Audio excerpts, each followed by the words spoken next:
ഞാൻ പറയുന്നു ഹിന്ദുക്കളെക്കാൾ, ഹിന്ദു വിഭാഗത്തിൽപ്പെട്ട രാമവിശ്വാസികളെക്കാൾ ഈ രാജ്യത്ത് വേദനയോടുകൂടി സ്വന്തം വിശ്വാസങ്ങൾ ഹനിക്കപ്പെടുമ്പോൾ ആ വിശ്വാസ സമൂഹത്തിന് വേദന ഉണ്ടാവും. ആ വേദനയും സഹിച്ച് ഇന്ത്യയുടെ ഭരണഘടനയ്ക്ക് വിധേയമായി നിലനിൽക്കുന്ന ഇന്ത്യയുടെ പരമോന്നത നീതിന്യായ കോടതി ഒരു വിധി, അവസാന വിധി പറയുമ്പോൾ അതിന് മേളിൽ വേറൊന്നില്ല. കുഞ്ഞിക്കണ്ണൻ അതുകൂടി മനസ്സിലാക്കിയിരുന്നണം. എരുതിയിൽ എണ്ണ ഒഴിക്കാൻ ശ്രമിക്കുമ്പോൾ കുഞ്ഞിക്കണ്ണൻ മനസ്സിലാക്കിയിരിക്കാൻ പറയുക. ഭരണഘടനയ്ക്ക് വിധേയവും സുപ്രീം കോടതി ഭരണഘടനാ ബെഞ്ചിന് വിധേയവുമായി നിയമത്തിൻ്റെ അടിസ്ഥാനത്തിൽ നിർമ്മിക്കപ്പെടുന്ന ക്ഷേത്രം, മനസ്സിലായില്ലേ?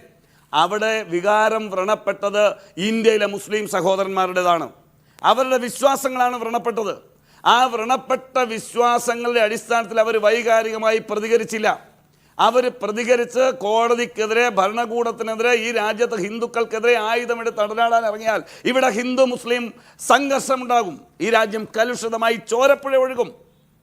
അവിടെ ഈ രാജ്യത്തിൻ്റെ ദേശീയ ബോധത്തോടൊപ്പം ചേർന്ന് നിന്ന ഇന്ത്യയിലെ മുസ്ലിം സഹോദരന്മാരാണ് ഈ അയോധ്യ ക്ഷേത്രം, ഈ രാമക്ഷേത്രം ഇന്ന് അവിടെ ഉയരുന്നെങ്കിൽ അതിന് ഏറ്റവും കൂടുതൽ ബഹുമാന്യമായ പങ്കാളിത്തം നൽകിയത് ഐ ആം സല്യൂട്ടിംഗ് ഫോർ കമ്മ്യൂണിറ്റി, മുസ്ലിം സാമാന്യ സമൂഹത്തെ, ഇന്ത്യയിലെ മുഴുവൻ ആളുകൾക്ക് വേണ്ടി ഞാൻ അഭിവാദം ചെയ്യണം. അവർക്കാണ് കോൺട്രിബ്യൂഷൻ ഈ ക്ഷേത്രത്തിലെ ഈ നിർമ്മാണം ഇതുപോലെ സുഗമമായി നടക്കാൻ. അതുകൊണ്ട് ബാബറി മസ്ജിദും പൂർത്തിയാകട്ടെ. ഈ രാജ്യത്തിലെ വൈവിധ്യങ്ങളെ ഉൾക്കൊള്ളുന്നത്. നമ്മൾ തിരുവനന്തപുരത്ത്, ഞാൻ നിർത്തുകയാണ്, തിരുവനന്തപുരത്ത് നിങ്ങൾ നോക്ക്, പാളയം രക്തസാക്ഷി മണ്ഡപം തീരദേശാഭിമാനികളുടെ ഓർമ്മകൾ കൂടി കൊള്ളുന്ന സ്ഥലമാണ്. അതിന് ചേർന്നിരിക്കുന്ന മോസ്കും ഗണപതി ക്ഷേത്രം ഒറ്റ മതിലാണ്. ഇവിടെ ഒന്നും സംഭവിച്ചില്ല സാർ, ഇവിടെ ഒന്നും സംഭവിച്ചില്ല. പക്ഷേ ഇവിടെ രാജ്യത്ത് നിയമമായി ആ നിയമത്തിൻ്റെ അടിസ്ഥാനത്തിൽ ഒരു ക്ഷേത്രം പണിയുന്നു. അതിനെ അങ്ങ് വിറ്റ് പാർലമെന്റ് തെരഞ്ഞെടുപ്പിൽ വോട്ടാക്കുന്ന തന്ത്രങ്ങളുമായി ഇങ്ങോട്ട് വന്ന് കോൺഗ്രസിനെ അങ്ങ് വെട്ടിലാക്കി കളയാം, അതിൽ ഏതെങ്കിലും അല്പം കിട്ടുമോ എന്ന് നക്കിക്കളയാം എന്ന് CPM വിചാരിച്ചാൽ ഇത് രണ്ടും വളരെ കൃത്യമായി തിരിച്ചറിയാനുള്ള ഇന്ത്യയിലെ ജനങ്ങൾക്കുണ്ട്. കേരളത്തിൽ നിന്നുകൊണ്ട് ചർച്ച ചെയ്യുമ്പോൾ കോൺഗ്രസ് ഈ തീരുമാനമെടുക്കാൻ വൈകിയത് തിരിച്ചടിയാവുമെന്നാണ് ആനന്ദ് പറഞ്ഞത്. ആനന്ദ് ആ പറയാൻ കാരണം എന്താണ്?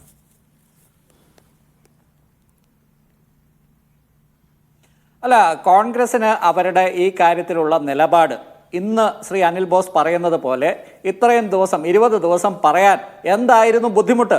ഇവിടെ കോൺഗ്രസിൻ്റെ ഔദ്യോഗിക വക്താക്കളും അനൗദ്യോഗികമായിട്ട് കോൺഗ്രസിന് വേണ്ടി സംസാരിക്കുന്നവരും ചാനലിൽ വന്നിരുന്നിട്ട് മുസ്ലിം ലീഗിനെയും സമസ്തയും ഒക്കെ മാറ്റിവെച്ചിട്ട് ഇവിടെ ഞങ്ങൾ പോയാൽ എന്താണ് പ്രശ്നം, കോൺഗ്രസ് ഇവിടെ പോയാൽ ഒന്നും സംഭവിക്കില്ല, കോൺഗ്രസിൻ്റെ എന്താണ് ഒരു മതനിരപേക്ഷതയ്ക്ക് ഈ RSSൻ്റെയും ഈ BJPയുടെയും പ്രധാനമന്ത്രിയുടെയും ഈ രാഷ്ട്രീയ ചടങ്ങിൽ പോയാൽ കോൺഗ്രസിൻ്റെ മതനിരപേക്ഷതയ്ക്ക് ഒന്നും സംഭവിക്കില്ല എന്ന തരത്തിലുള്ള ന്യായീകരണങ്ങൾ നടത്തുകയായിരുന്നു ഇത്രയും ദിവസം. അപ്പോൾ ഞാൻ തന്നെ ഇതിൽ 1-2 ചർച്ചയിൽ പങ്കെടുത്തിട്ടുണ്ട്. അപ്പോൾ ഞാൻ അന്ന് ചോദിക്കുന്നുണ്ടായിരുന്നു, കോൺഗ്രസിൻ്റെ രാമൻ എങ്ങനെയാണ് സംഘപരിവാറിൻ്റെ രാമനാകുന്നത്? അയോധ്യയിൽ ഒളിച്ചു കടത്തിയ ഒരു രാംലല്ലയുടെ പ്രതിഷ്ഠ ഇപ്പോൾ മറ്റൊരു പ്രതിഷ്ഠയായി മാറിയിരിക്കുന്നു.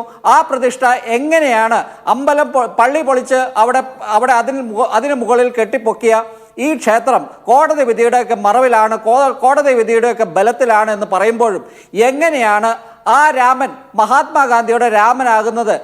ശശി തരൂരിൻ്റെ കാര്യം ഇവിടെ ശ്രീ അനിൽ ബോസ് പറയുന്നുണ്ട്.